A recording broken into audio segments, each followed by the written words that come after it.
Account વિષયની માહિતી મેળવી હતી અને આજથી આપણે લેક્ચર નંબર 2 જેની અંદર આપણે પારિભાષિક શબ્દોની શરૂઆત કરીશું.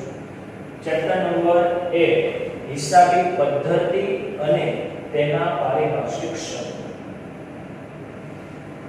પારિભાષિક શબ્દો એમાં પહેલો શબ્દ છે ધંધાકીય વ્યવહાર. ધંધાકીય વ્યવહાર દાખલા તરીકે બે વ્યક્તિ વચ્ચે ધંધો શરૂ કરવામાં આવે. બે વ્યક્તિ એક ધંધો શરૂ કરશે અને બીજો ગ્રાહક તરીકે આવશે. તો જ્યારે બંનેની વચ્ચે વ્યવહાર થશે, ધંધાનો માલિક છે એ ગ્રાહકને વસ્તુ પૂરી પાડશે. દાખલા તરીકે સ્ટેશનરીનો વેપારી તો એ પુસ્તકો પૂરા પાડશે અને સામેવાળો જે વ્યક્તિ છે, જે ગ્રાહક છે, એ પોતે નાણાં આપશે. તો આ બંને વચ્ચે જે થયો એને ધંધાકીય વ્યવહાર કહેવામાં આવે છે. શું કહેવામાં આવે છે? ધંધાકીય વ્યવહાર. તો આપણે એની વ્યાખ્યા જોઈએ. ધંધાકીય વ્યવહાર. ધંધાકીય વ્યવહાર એટલે બે કે વધુ વ્યક્તિઓ વચ્ચે ધંધા માટેની વસ્તુ કે સેવાની રોકડમાં અથવા શાખ પર ફેર બદલી મતલબ લેવડ દેવડ થાય. બે કે વધુ વ્યક્તિ કોઈ પણ ધંધાકીય વ્યવહાર કરવા માટે બે કે વધુ વ્યક્તિની જરૂર પડશે. દાખલા તરીકે વ્યક્તિ નંબર A અને વ્યક્તિ નંબર B. A પાસેથી વસ્તુ જશે B પાસે, તો B ના નાણાં કોની પાસે જશે? A પાસે. એટલે આવી રીતે કોઈ ફેર બદલી થાય તો એને ધંધાકીય વ્યવહાર કહેવામાં આવે. બે કે વધુ વ્યક્તિઓ વચ્ચે ધંધા માટેની વસ્તુ. હવે તમે જે પ્રકારનો ધંધો ચલાવો છો એ પ્રકારની વસ્તુ તમારા ધંધામાં આવશે. તમે કાપડના વેપારી છો તો તમારી પાસે કાપડ હશે. તમે સ્ટેશનરીના વેપારી છો તો તમારી પાસે પુસ્તકો, પેન, પેન્સિલ, ચોપડા વગેરે હશે. તમે વકીલ છો તો તમે સેવા આપતા હશો. વ્યવસાય તમે કોઈ ડોક્ટર છો તો તમે સેવા આપતા હશો. સેવાની એટલે કે વસ્તુ કે સેવા. હેલો સેવામાં તમને દાખલા તરીકે વોડાફોન કંપની છે તો આપણે નેટનું રિચાર્જ કરાવશું. 500 રૂપિયાનું આપણે રિચાર્જ કરાવીએ તો 500 રૂપિયામાં આપણને 10 GB ડેટા વાપરવા મળશે. તો 10 GB ડેટા જે વાપરવા મળે તો એ આપણને સેવા પ્રાપ્ત થાય. એ સેવા કે વસ્તુની લેવડ દેવડ આપણે કરવા માટે પહેલી જરૂર પડે રોકડ. રોકડ એટલે નાણાં. જેમ તમે બધા ઓળખતા હશો, પૈસા. રોકડ વસ્તુ કે સેવાની ફેર બદલી રોકડમાં થઈ શકે. અથવા તો રોકડ ન હોય તો શાખ. શાખ એટલે ઉધાર. આપણે કોઈની પાસેથી વસ્તુ લઈ આવીએ અને 10-12 દિવસ પછી નાણાં આપશું કે મહિના દિવસ પછી શાખ પર ફેર બદલી અથવા તો લેવડ દેવડ થાય તો તેને ધંધાકીય વ્યવહાર કહેવામાં આવે છે. ફરી એકવાર, ધંધાકીય વ્યવહાર એટલે બે કે વધુ વ્યક્તિઓ વચ્ચે. વ્યક્તિ કેટલા જોશે ધંધાકીય વ્યવહાર કરવા માટે? બે અથવા તો એના કરતાં પણ વધુ. ધંધા માટેની વસ્તુ. ધંધા માટેની વસ્તુ તમે જેવો પ્રકારનો ધંધો ચલાવો છો, જે પ્રકારનો ધંધો ચલાવો છો એ પ્રકારની વસ્તુ હશે. વસ્તુ કાપડના વેપારી છો તો કાપડ હશે. તમે સ્ટેશનરીના વેપારી છો તો તમારી પાસે પેન્સિલ, ચોપડા, રબર વગેરે હશે. તમે સેવાની વાત કરી છે તો સેવાકીય ધંધો ચલાવતા હશો. જેમ કે વકીલ હશો તો તમે સેવા આપશો. ડોક્ટર હશો તો તમે સેવા આપશો. આવી સેવાની રોકડમાં અથવા શાખ પર એટલે કે ઉધાર ફેર બદલી થાય. શું થાય? ફેર બદલી મતલબ લેવડ દેવડ થાય. દાખલા તરીકે હું એક સ્ટેશનરીનો વેપારી છું તો હું કોઈ વ્યક્તિને 5 ચોપડા વેચીશ, બદલામાં 50 રૂપિયા લઈશ તો મને નાણાં મળે અને મેં એને બદલામાં ચોપડા આપ્યા. વસ્તુ આપીને શું મળશે? રોકડા. બીજું કે કદાચ ઉધારમાં શું? સેવાકીય વ્યવહાર. હું કોઈ વકીલ છું તો મેં કેસ લઈ લો તો મને એના બદલામાં શું મળશે? ફીસ મળશે, મતલબ નાણાં મળશે. ધંધાકીય વ્યવહારના બે પ્રકારો છે. ધંધાકીય વ્યવહારના બે પ્રકારમાં પહેલો પ્રકાર છે રોકડ વ્યવહાર. કયો વ્યવહાર? રોકડ વ્યવહાર. જે વ્યવહારમાં નાણાંની લેવડ દેવડ તરત જ થતી હોય તો તેને કયો વ્યવહાર કહેવામાં આવે છે? રોકડ વ્યવહાર. તરત જ રોકડ નાણાંની લેવડ દેવડ થઈ જતી. દાખલા તરીકે આપણે સ્ટેશનરીના વેપારી છીએ અને આપણે 5 ચોપડા આપ્યા, બદલામાં એને કેટલા રૂપિયા આપશે? 50. તો આ કેવો વ્યવહાર છે? રોકડ વ્યવહાર. કયો વ્યવહાર? રોકડ વ્યવહાર. જે વ્યવહારમાં નાણાંની લેવડ દેવડ તરત જ થતી હોય તો તેને રોકડ વ્યવહાર કહે છે. નંબર 2 ઉધાર વ્યવહાર. કયો વ્યવહાર? ઉધાર. જે વ્યવહારમાં નાણાંની લેવડ દેવડ તરત જ થતી ન હોય. યાદ રાખજો, ઉપરની અને નીચેની વ્યાખ્યા બંને સેમ છે. ઘણી વખત એક ગુણમાં પૂછાય છે રોકડ વ્યવહાર એટલે શું, ઉધાર વ્યવહાર એટલે શું. બંને વ્યાખ્યામાં ખાલી ફરક નાનો છે. જે વ્યવહારમાં નાણાંની લેવડ દેવડ તરત જ થતી ન હોય તો તેને કયો વ્યવહાર કહેવાય? ઉધાર વ્યવહાર. ન હોય તો તેને ઉધાર વ્યવહાર કહેવામાં આવે છે. આ પારિભાષિક શબ્દ નંબર 1 થયો. પહેલો શબ્દ નંબર 2 બનાવ. બનાવની વ્યાખ્યા એક જ લીટીની છે, અડધી લીટીની છે. બનાવ એટલે વ્યવહારમાંથી ઉદ્ભવેલ પરિસ્થિતિ કે પરિણામ. બનાવ એટલે વ્યવહાર એટલે તમને ખબર પડી કે કોઈ વ્યક્તિને આપણે વસ્તુ વેચી, વ્યક્તિ નંબર A અને વ્યક્તિ નંબર B. આ A નામનો વ્યક્તિ છે એ B નામના વ્યક્તિને વસ્તુનું વેચાણ કરશે.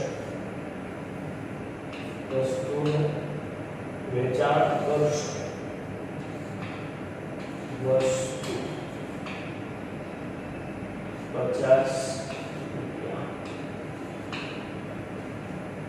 અને B નામનો વ્યક્તિ છે બદલામાં છે 50 રૂપિયા. તો બંનેની વચ્ચે લેવડ દેવડ થઈ અને વસ્તુના 50 રૂપિયા જે કોણ ચૂકવશે? B નામનો વ્યક્તિ ચૂકવશે. એટલે કીધું જે વ્યવહારમાં નાણાંની લેવડ દેવડ તરત જ થતી ન હોય, બનાવ એટલે વ્યવહારમાંથી ઉદ્ભવેલ પરિસ્થિતિ કે પરિણામ. જો વ્યવહાર થયો, A નામના વ્યક્તિએ 50 રૂપિયાની વસ્તુ વેચી તો હવે B નામના વ્યક્તિએ 50 રૂપિયા રોકડા ચૂકવી દીધા. તો વ્યવહાર થતા પરિણામ અને પરિસ્થિતિ ઉદ્ભવી. પરિણામમાં શું ઉદ્ભવ્યું? 50 રૂપિયા આવ્યો, મતલબ B A નામના વ્યક્તિને શું થયો? નફો, ફાયદો થયો છે 50 રૂપિયાનો. મતલબ વસ્તુ વેચી તો બદલામાં 20 રૂપિયા થયા. એટલે બનાવ એટલે વ્યવહારમાંથી ઉદ્ભવેલ પરિસ્થિતિ કે પરિણામ. આ બીજો શબ્દ થયો. ત્રીજો શબ્દ છે મૂડી. ધંધાની અંદર આનું મહત્વનું પાસું છે. મૂડી એ ધંધાનો આમ ગણો તો રક્ત સમાન છે. કોઈ પણ ધંધામાં મૂડી ન હોય તો ધંધો થઈ શકે નહીં. મૂડીની હોવું જરૂરી છે. મૂડી હોય તો જ ધંધો થઈ શકે. કોઈ પણ ધંધો ગમે તે શરૂઆત જ મૂડીથી થાય. દાખલા તરીકે તમે ધંધાના માલિક છો, તમે વિચારો છો કે ભાઈ આપણે એક ધંધો શરૂ કરવો છે. તમારે કાપડની દુકાન કરવી છે કે તમારે સ્ટેશનરી શરૂ કરવી છે, તો સૌપ્રથમ આ બધી બાબતની જરૂર પડશે, મતલબ મૂડીની જરૂર પડશે. તો પહેલું જગ્યા, સ્થળ. બીજું તમે એક વસ્તુ એ દુકાનની અંદર વસ્તુની જરૂરિયાત પડશે. કાપડના વેપારી બનવું છે તમારે તો કાપડની જરૂરિયાત પડશે. તો કાપડ મતલબ માલ. કઈ જગ્યાએ તમે બનાવશો મતલબ સ્થળ ઉપર, આ બધું જ ખર્ચ માટે તમારે રૂપિયા લાવવા પડશે. એટલે કે મૂડી ધંધાના માલિક દ્વારા ધંધો શરૂ કરવા માટે જે રોકાણ કરવામાં આવે, દાખલા તરીકે 5 લાખ રૂપિયા રોકડા લેવા, 10,000 નું ફર્નિચર લેવા, 2 લાખનો માલ લેવા, તો આ બધું જ રોકાણ જેને મૂડી તરીકે ઓળખવામાં આવે છે.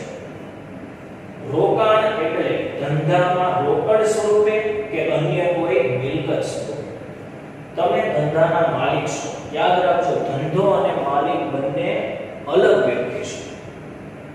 માલિક છે એ જીવંત વ્યક્તિ છે. કયો વ્યક્તિ છે? જીવંત વ્યક્તિ. દાખલા તરીકે રિલાયન્સ કંપનીનું તમે નામ સાંભળ્યું હશે. તો રિલાયન્સ અને મુકેશ અંબાણી આ બંનેનું વ્યક્તિત્વ અલગ છે. મુકેશ અંબાણી છે જે જીવંત વ્યક્તિ છે અને રિલાયન્સ એ કૃત્રિમ વ્યક્તિ છે, જે મુકેશ અંબાણી દ્વારા કે ધીરુભાઈ દ્વારા એનું સર્જન થયેલું છે, પણ એને વ્યક્તિનું સ્વરૂપ મળે છે. તો એકમમાં એને વ્યક્તિ તરીકે ઓળખવામાં આવે. એટલે કીધું રોકાણ એટલે ધંધામાં રોકડ સ્વરૂપે કે અન્ય સ્વરૂપે. તો આપણે એક આકૃતિ દ્વારા થોડું સમજીએ. દાખલા તરીકે હું કોઈ ધંધો ચલાવું છું, તો હું માલિક છું. માલિક અને ધંધો. માલિક દ્વારા ધંધાને ત્રણ વસ્તુ આપવામાં આવશે. પહેલું રોકડ, માલ કે મિલકત પૂરી પાડવામાં આવે છે. તો એ શું કહેશું? મૂડી. શું કહેશું? મૂડી. જે કાંઈ રોકાણ કરશે ત્રણ સ્વરૂપે કરશે. ત્રણ સ્વરૂપે કરશે. રોકડ, માલ કે મિલકત એ ત્રણ સ્વરૂપે રોકાણ થશે. એટલે રોકાણ એટલે ધંધામાં રોકડ સ્વરૂપે કે અન્ય કોઈ મિલકત સ્વરૂપે કરવામાં આવે છે. અન્ય કોઈ મિલકત સ્વરૂપે કરવામાં આવે. રોકડ, રોકડા રૂપિયા તમે છતાં ઓળખતા જશો. માલ એટલે જે પ્રકારનો તમે ધંધો ચલાવો છો, જે પ્રકારનો તમે ધંધો ચલાવો છો એ પ્રકારની વસ્તુ તમારા ધંધામાં હશે.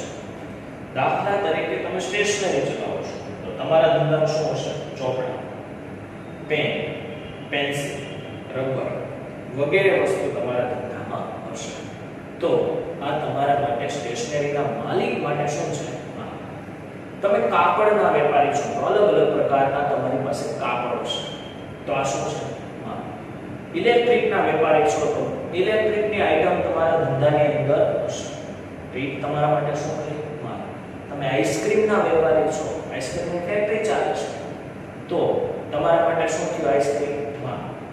તમે જે પ્રકારનો ધંધો કરો છો એ પ્રકારની વસ્તુ તમારા ધંધામાં હોય છે અને એ વસ્તુને જ માલ તરીકે નામાના મૂળ તત્વમાં ઓળખવામાં આવે છે.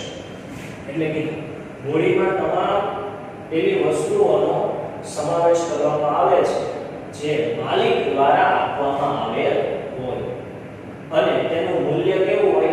નાણામાં મૂલ્ય આપી શકાય.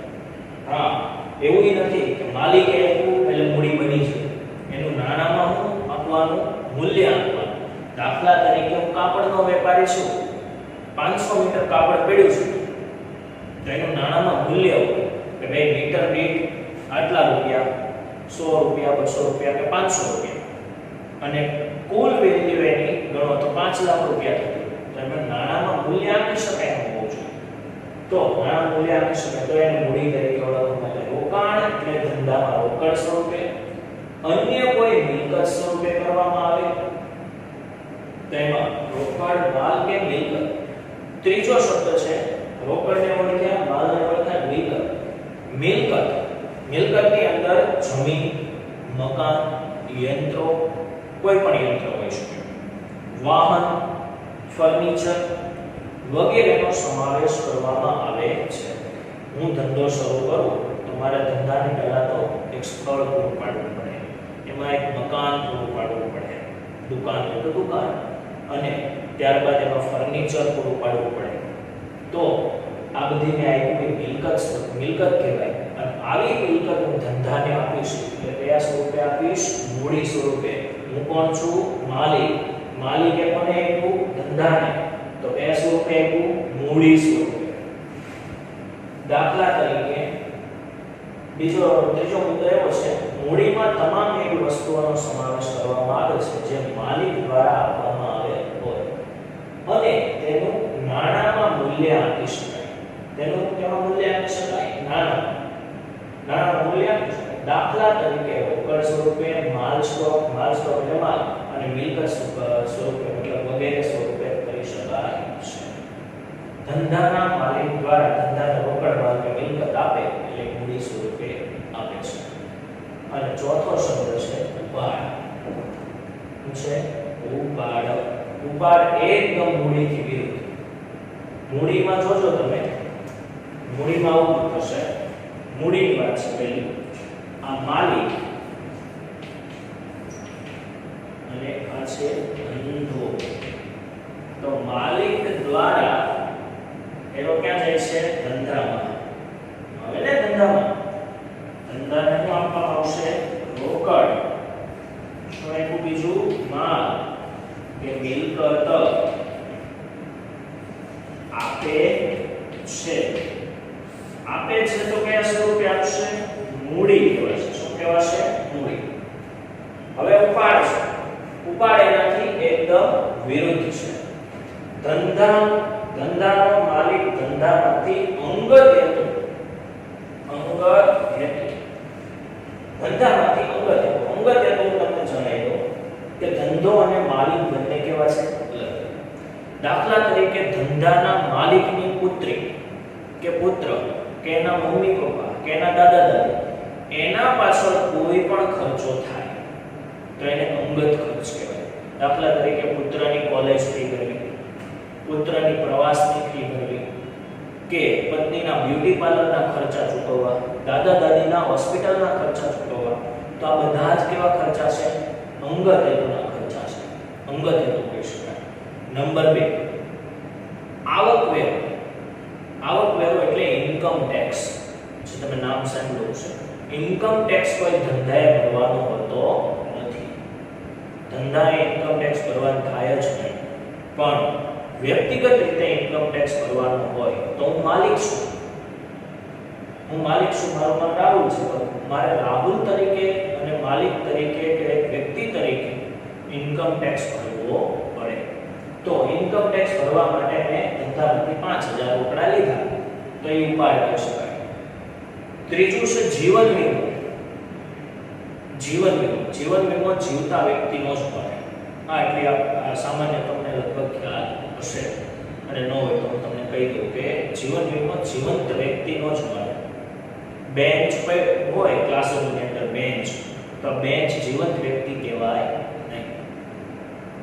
વ્યક્તિ જીવંત એને જ કહેવાય જે ચાલી શકે, હરીફરી શકે, બોલી શકે. જે હું તમારા સામે બોલું છું, હું અત્યારે જીવંત છું, તમે જોઈ રહ્યા છો. તો એવા જીવંત વ્યક્તિનો જીવન વીમો ભરવા માટે રૂપિયા લેવામાં આવે તો એ અંગત હેતુ સર્જાય. એટલે કે ધંધાનો માલિક ધંધામાંથી અંગત હેતુ માટે રોકડ, મિલકત કે માલ લઈ જાય તેને ઉપાડ તરીકે ઓળખવામાં આવે છે. ધંધાનો માલિક ધંધામાંથી અંગત હેતુ માટે અથવા તો અંગત ઉપયોગ માટે રોકડ, મિલકત કે માલ લઈ જાય તો તેને ઉપાડ તરીકે ઓળખવામાં. જો અહીંયા મૂડી તરીકે આપતો, હવે શું થશે?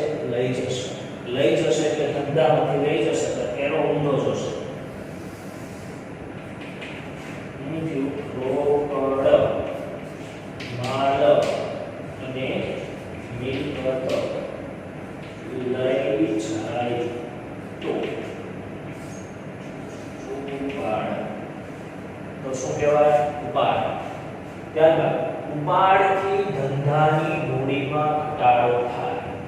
સમજી લો કે અહીંયા 5 લાખ રૂપિયા મૂડી તરીકે આપ્યા, ધંધાને આપ્યા. રોકડ, માલ કે મિલકત મેં એને ધંધાને આપું છું તો મૂડી 5 લાખ. કેટલા? 5 લાખ ધંધા માટે આપ્યા. અને એ જ મૂડીમાંથી અથવા તો ધંધામાંથી મેં 1 મહિના પછી કે 5 મહિના પછી 50,000 લઈએ તો મારે કેટલા વધ્યા? 4,50,000. પહેલા મેં આપ્યા હતા 5 લાખ, એમાંથી 50,000 રૂપિયા માઈનસ કરો એટલે એ કેટલા? 450, એટલે 4,50,000. તો ઉપાડથી ધંધાની મૂડીમાં ઘટાડો થાય છે. ઉપાડથી ધંધાની મૂડીમાં ઘટાડો થાય છે. માલિક ધંધાને મૂડી આપે છે. માલિક ધંધાને મૂડી આપે છે. જો અહીંથી માલિક આપે છે કોને? ધંધા. રોકડ માલિકને મિલકત આપે તો એને મૂડી કહેવાય. અને ધંધો માલિકને શું આપે છે? ઉપાડ. ધંધો માલિકને ઉપાડ આપે છે. ધંધો અહીંથી એકું ધંધાને ધંધો માલિકને ઉપાડ આપે છે. રોકડ માલિકે મિલકત લઈ જાય તો એને શું કહેવાય? તો અહીંયા ચાર શબ્દ થયા. પહેલો ધંધાકીય વ્યવહાર. ફરીથી એકવાર, ધંધાકીય વ્યવહાર એટલે બે કે વધુ વ્યક્તિઓ વચ્ચે ધંધા માટેની વસ્તુ કે સેવા ની રોકડ અથવા તો શાખ એટલે ઉધાર પર ફેરબદલી થાય.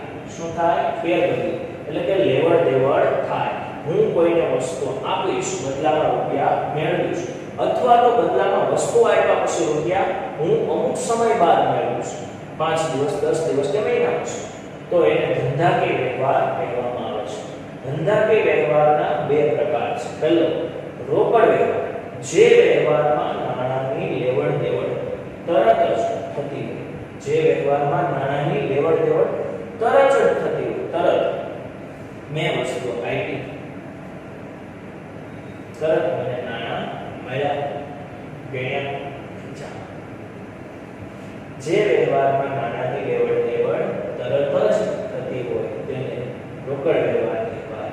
ઉધાર વ્યવહાર, જે વ્યવહારમાં નાણાંની લેવડ દેવડ તરત જ થતી ન હોય, તરત જ થતી ન હોય, થતી ન હોય તો એવા વ્યવહાર કયા વ્યવહાર કહેવાય? ઉધાર. શબ્દ નંબર 2. શબ્દ નંબર 2, બનાવ એટલે વ્યવહારમાંથી ઉદ્ભવેલ પરિસ્થિતિ કે પરિણામ. તમે કોઈને વસ્તુ વેચો, 50,000 ની વસ્તુ તમે વેચી, બદલામાં તમને 50,000 મળ્યા, તો આ 50,000 માં તમને 5,000 નફો મળ્યો છે. કઈ રીતે? તો કે 50 ની વસ્તુ હોય જે તમે 45,000 માં લાવ્યા છો અને તમે કોઈ અન્યને કેટલામાં આપી? 50. તો તમને વધારાના કેટલા મળ્યા? 5,000. કેટલા હજાર? 5,000. એટલે બનાવ એટલે વ્યવહારમાંથી ઉદ્ભવેલ પરિસ્થિતિ કે પરિણામ. તો પરિણામ બે હોઈ શકે, કાં તો નફો હોય અને કાં તો નુકસાન હોય. તો આમાં આપણને શું થયું?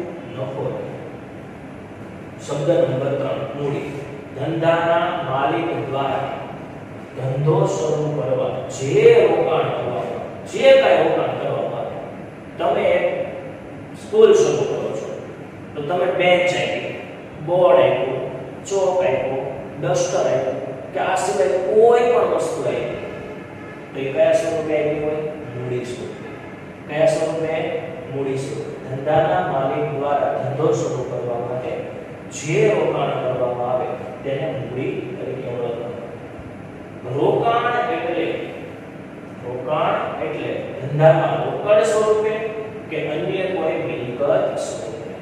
રોકાણ એટલે ધંધામાં રોકડ સ્વરૂપે કે અન્ય કોઈ મિલકત સ્વરૂપે. રોકડા, કેશ, નાણાં જે એટીએમ માંથી, બેંક માંથી અત્યારે કાઢો છો અને કાઢો પપ્પાના પર્સમાંથી આવે છે આપણી પાસે અત્યારે.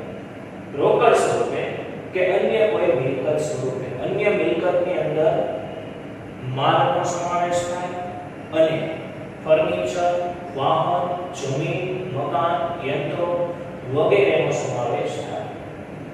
મૂડીમાં તમામ એવી વસ્તુઓનો સમાવેશ કરવામાં આવે જે માલિક દ્વારા આપવામાં આવે. મૂડીમાં તમામ એવી વસ્તુ જે કોના દ્વારા આપવામાં આવી હોય? માલિક. તો હું માલિક છું, મારા દ્વારા આપવામાં આવી. મેં કોઈ સ્કૂલ મારે શરૂ કરવી છે, મેં શાળા શરૂ કરી, તો મેં પહેલા તો જગ્યા આપી, મેં એનું બિલ્ડિંગ બનાવી દીધું, મેં એમાં બેન્ચ મુકાઈ દીધી, મેં એમાં બોર્ડ મુકાઈ દીધા, એની અંદર બીજું આ જે વસ્તુ જે કાંઈ જરૂરિયાત પડી બધી જ વસ્તુ મેં પૂરી પાડી. તો કયા સ્વરૂપે હોય? મૂડી સ્વરૂપે. એટલે કે મૂડી કહેવાય. મૂડીમાં તમામ એવી વસ્તુઓનો સમાવેશ કરવામાં આવે છે જે માલિક દ્વારા આપવામાં આવે હોય અને તેનું નાણાંમાં મૂલ્ય આપી શકાય. નાણાંમાં મૂલ્ય આપી શકાય. દાખલા તરીકે રોકડ, માલ, સ્ટોક અને મિલકત. એનો ઉપાડ. છેલ્લો ચોથો શબ્દ, ધંધાનો માલિક ધંધામાંથી અંગત હેતુ માટે રોકડ, મિલકત કે માલ લઈ જાય તો તેને શું કહેવાય? ઉપાડ. અંગત હેતુ મેં તમને કીધું એમ, અંગત હેતુની અંદર માલિકના પર્સનલ જે ખર્ચા હોય, પર્સનલ ખર્ચા, અંગત ઉપયોગ જેને કહી શકાય, જેમાં એની પત્નીના ખર્ચા હોય, એના પુત્ર કે પુત્રીના ખર્ચા હોય, એના દાદા કે દાદીના ખર્ચા હોય, એમના મમ્મી પપ્પાના ખર્ચા હોય, અથવા તો એમનું ઘરના ખર્ચા હોય. ટૂંકમાં ઘરના ખર્ચા, ઘર રહેતો હોય તે ભાડું છે કે લાઇટ બિલ એનું છે વગેરે, અંગત ઉપયોગ માટે પુત્રની ફી, પુત્રીની ફી, આવા અંગત હેતુ માટે રોકડ, માલ કે મિલકત લઈ જાય તે ઉપાડ કહેવાય. બીજી વાત છે ઉપાડથી ધંધાની મૂડીમાં ઘટાડો. સીધી વાત છે, પહેલા માલિક રૂપિયા આપશે પણ પાછો લઈ જશે તો સ્વાભાવિક છે ઘટાડો થવાનો જ છે. 5 લાખ આપ્યા, 50,000 લઈ ગયો, વધ્યા કેટલા? 4,50,000. માલિક ધંધાને મૂડી આપે છે. વાત એ સાચી છે. કોણ આપે છે? માલિક ધંધાને મૂડી આપે છે. તો ધંધો માલિકને ઉપાડ આપે છે. તો ધંધો શું આપે? ઉપાડ. જો માલિકે અહીંથી આપ્યું એને કહેવાય મૂળ, રોકડ, માલ કે મિલકત. એ કોને આપે છે? ધંધાને. તો શું કહેવાય? મૂડી. પણ ધંધો જ્યારે માલિકને આપે ત્યારે એ જ રોકડ, માલ કે મિલકત શું કહેવાય? ઉપાડ. બેટી સમજ? ઓકે. તો અહીં સુધી આ 4 પારિભાષિક શબ્દો આપણે આજે જોયા. એટલે સુધી રાખ્યો છે. આભાર. Thank you.